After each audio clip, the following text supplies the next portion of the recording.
Chers frères et sœurs en Christ, que nous célébrons en ce dernier dimanche de l'année liturgique, arrive comme le couronnement de l'histoire du salut. Pendant toute une année, nous avons célébré les différentes étapes de cette histoire. Depuis le temps de la promesse faite à nos ancêtres, jusqu'à l'exaltation du Christ en gloire, en passant par le temps de l'Avent, de Noël, de Carême, jusqu'au sommet de la fête de Pâques, sans oublier la Pentecôte, le temps ordinaire. D'ailleurs, vous voyez que vos prêtres, pendant toute l'année, portent des habits de différentes couleurs. La couleur violette pour le temps de l'Avent, pour manifester notre attente de la réalisation de la promesse faite aux ancêtres. La couleur blanche, qui est la couleur de la fête. Aujourd'hui, on aurait pu aussi être en couleur dorée même pour manifester que Jésus est roi. La couleur rouge qui symbolise l'Esprit Saint et le sang des martyrs. La couleur verte, on dit le temps ordinaire. Je n'aime pas beaucoup l'expression temps ordinaire. Il n'y a pas de vie ordinaire avec Jésus-Christ. C'est toujours merveilleux. Mais surtout, au temps ordinaire, la couleur verte que nous portons est symbole de la vigueur. En latin, viridis renvoie à la vigueur. Ça me fait penser au psaume 1 qui dit « Heureux l'homme qui écoute la parole du Seigneur et la médite. Il est comme un arbre planté près de l'eau, dont le feuillage reste toujours vert et qui donne du fruit en sa saison. » Pendant toute une année liturgique, Dieu nous a distribué des aliments spirituels pour nous faire grandir dans notre vie chrétienne.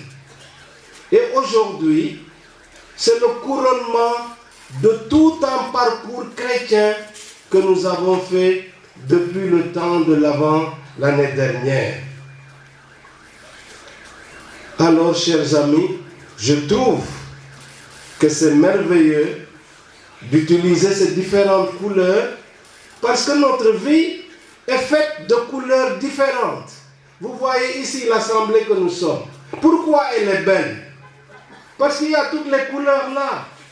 C'est merveilleux, non? Le Christ est roi parce que il a accompli sa mission jusqu'au bout. Le Père l'a envoyé pour sauver les hommes. Il est né à Bethléem, dans la pauvreté.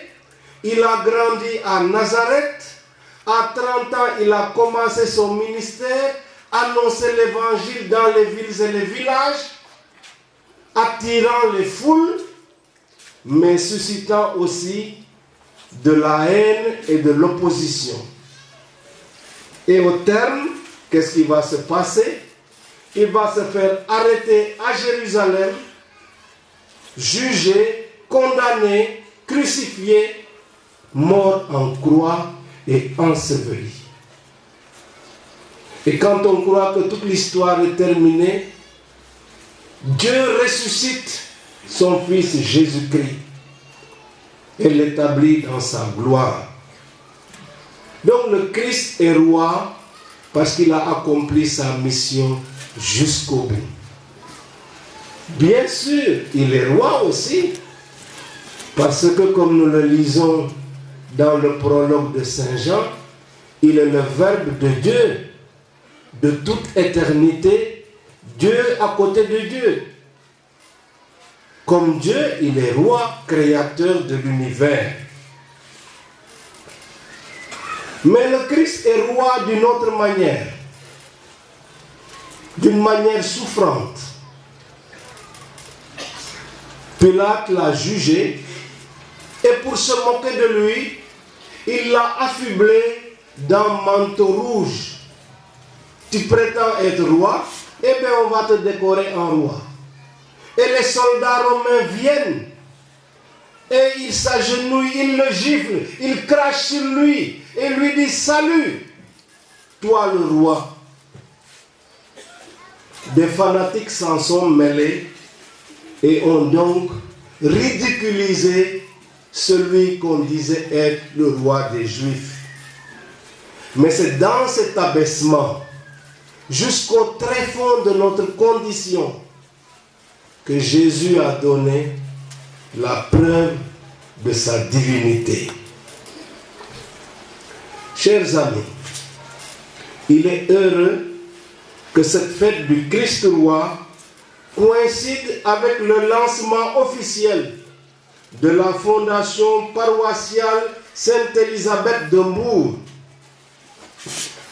Je voudrais rendre un vibrant hommage à l'esprit missionnaire des Oblats de Marie Immaculée qui ont répondu à ma demande pour lancer cette fondation.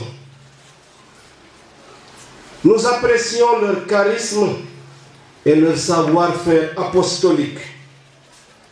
À la paroisse de Marie Immaculée des Parcelles Assainies, à Dakar, à la paroisse Sainte Bernadette de Nguyenyan, et moi je les ai connus aussi à la paroisse Notre-Dame de Fatima de Koungheul quand j'étais évêque de Kaolack. Mais pourquoi une fondation ici? lu tax bés ni ki tey ma tànn samp fii paroisse bu bees am na ñaari at dama fi ñëwoon visite pastorale ànd ak l'abbé Jean-Marie Ndour booru 8 heures ci ngoon bu ñu toogee pour waxtaan ma gis ndiiraanu nit ñi dama ko ne waaw ñii fan la ñu jógee keroog dama waaru bu fekkente ne loolu moo fi ne il faut ñu ut pexe bi mooy ñu ut ay labe ndax ñu mën leen a gën a jege liggéey bi jëm kanam loolu laa yëg keroog bu ma fi ñëwee looloo tax ma commencé nag di ñaan xam nga ne boo amee tool bu yaatu te béykat yi doyuñu il faut nga dem uti ay béykat dama dem ci Père Bruno Favero ma ne ko man de dama la bugg a ñaan dara est-ce que nangu ngeen dem ca Mbour pour ñu mën fa samp ñetteelu paroisse. Ce qui m'a amené à la journée d'aujourd'hui, je le dois à l'abbé Jean-Marie Ndour, curé de Saint-André, qui dans le cadre d'une visite pastorale, on avait d'ailleurs commencé à Gandigal là-bas, il m'avait déjà mis en appétit là-bas, on arrive ici vers le coup de 20 heures, et je vois une foule immense. Et je dis à l'abbé, mais d'où sortent-ils tous ces gens? Mais s'ils sont si nombreux, mais on ne peut pas s'arrêter simplement à venir dire des messes. Il faut qu'on crée quelque chose sur place. C'est Jésus qui dit, la moisson est abondante et les ouvriers peu nombreux. Notre champ est vaste, il n'y a pas assez de moissonneurs. Alors je suis allé faire le mendiant chez le Père Bruno Favero.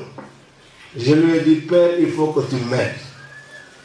Et je suis heureux aujourd'hui que ma demande ait été satisfaite. Je remercie les curés de Saint-André et de Sainte-Marthe, qui ont permis la jonction avec l'équipe qui commence son travail ici. Le maître mot pour nous, c'est la proximité pastorale. Dañu bëgg gën a jege nit ñi ci sunu liggéey fu ma dem ñu ne ma monseigneur paroisse la ñu bëgg waa Kounoune waa Bambilor waa Sangalkam waa Bikol waa Fayil waa Samba Dia waa Fadial waa Mbissel ak feneen fu may dem rek monseigneur paroisse la ñu bëgg. Puisque cette demande est insistante, il nous faut y répondre. Mais j'ajoute, et c'est la première lecture qui nous l'enseigne, le véritable berger, c'est Dieu lui-même. Nous avons entendu le texte d'Ézéchiel 34. Dieu a décidé de reprendre son troupeau en main. Et pourquoi? Parce que les bergers auxquels il a confié le troupeau ont montré leurs carences et leurs lacunes. Voici que moi-même, je m'occuperai de mes brebis et je veillerai sur elles. J'irai les délivrer dans tous les endroits où elles sont disséminées. Je les ramènerai. Celle qui est blessée, je la soignerai. Celle qui est malade, je lui rendrai des forces. Celle qui est bien portante, je la garderai. Dieu parle ainsi parce qu'il entend dénoncer les lacunes des dirigeants auxquels il a confié son troupeau. Moi, je fais partie de ces dirigeants avec mes carences et mes limites, mais je vais appeler, viens, je vais appeler le servant là. Alors, ils sont deux. J'ai fait un test à la sacristie là-bas. J'ai dit, comment ça s'appelle ça? Alors l'un savait, l'autre ne savait pas. Il dit, bon, mais pourquoi je porte ça? Alors c'est l'histoire de cet enfant qui me dit, mais c'est parce que tu es berger. Je dis, oui, mais je suis berger, c'est vrai. Mais un berger, il a un troupeau. Il est où mon troupeau? Il me dit, mais nous voici. Je lui demande, mais que recherche le berger pour son troupeau? L'enfant me répond, de l'eau et de l'herbe. Je dis, alors moi je suis venu contrôler pour savoir si vous avez assez d'herbe et assez d'eau. Et je lui demande, est-ce que vous mangez bien? Il me dit, oui. Qu'est-ce que vous mangez? Du couscous. J'ai dit, à la maison, vous mangez du couscous. Mais quand vous venez ici à l'église, vous mangez quoi? Il me dit, des biscuits. Je croyais qu'il parlait de l'hostie, mais pas du tout. La messe était pour un défunt et il y avait un panier devant l'autel où on avait mis des biscuits. Alors je lui ai dit, bon, ces biscuits-là, on va vous les distribuer à la fin de la messe. Mais ça veut dire donc que tu ne manges rien à la messe. Alors il me dit, les plus grands, ils prennent l'hostie. Mais moi, je suis encore trop petit. Je dis, donc quand tu viens à la messe, tu ne manges rien. Il me dit, si, je mange la parole de Dieu.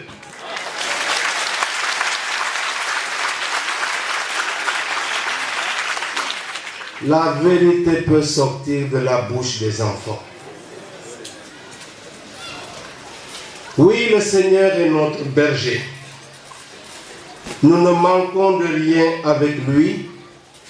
Il nous conduit sur des prés d'herbes fraîches. Il nous mène vers les eaux tranquilles.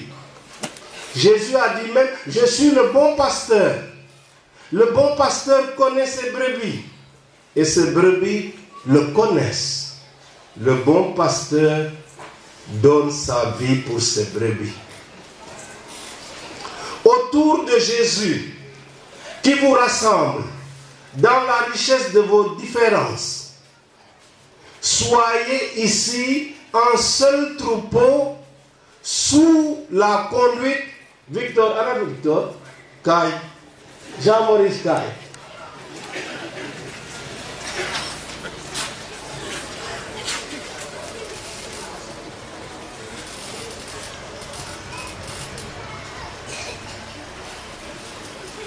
Voilà vos deux bergers. Hein?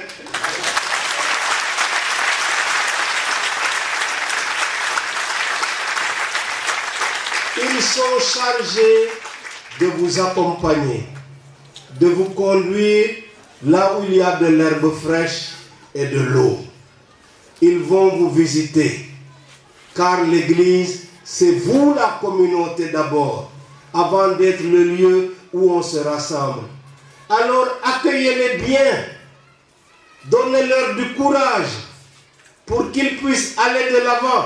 Il y a quelqu'un qui m'a dit hier, quand vous allez partir à Sainte-Élisabeth, dites au papa et aux mamans de ne pas seulement envoyer les enfants à la messe, mais d'aller avec eux à la messe.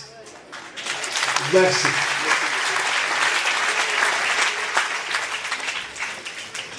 Vos prêtres vont vous aider sur le chemin. Ils vont apprendre à vous connaître. Ils vont vous rendre visite, vous accompagner. Pour leur seule mission, c'est de vous sanctifier, de vous enseigner pour parvenir à la vie éternelle. Alors il y a un ticket pour entrer au paradis. Il y a un ticket. Bo amule billet bobu do duga aljana. Ticket bi moy lan nga am yermande ci sa morom. Xifon na nga may ma lek. Maron na nga may ma naan. Febar na nga faj ma. Nekon na gan nga dalal ma. Ce sont les œuvres de miséricorde. J'ai eu faim, vous m'avez donné à manger. J'avais soif, vous m'avez donné à boire. J'étais un étranger, vous m'avez accueilli. Ce ticket, nous devons travailler à l'obtenir. Hier à Saint-André, j'ai présenté le nouveau directeur de notre Caritas Dakar. Caritas Moïse Tchofel. Cette Caritas, elle est au service des gens. Elle n'est pas là seulement pour donner, elle est aussi là pour susciter la générosité vis-à-vis des autres.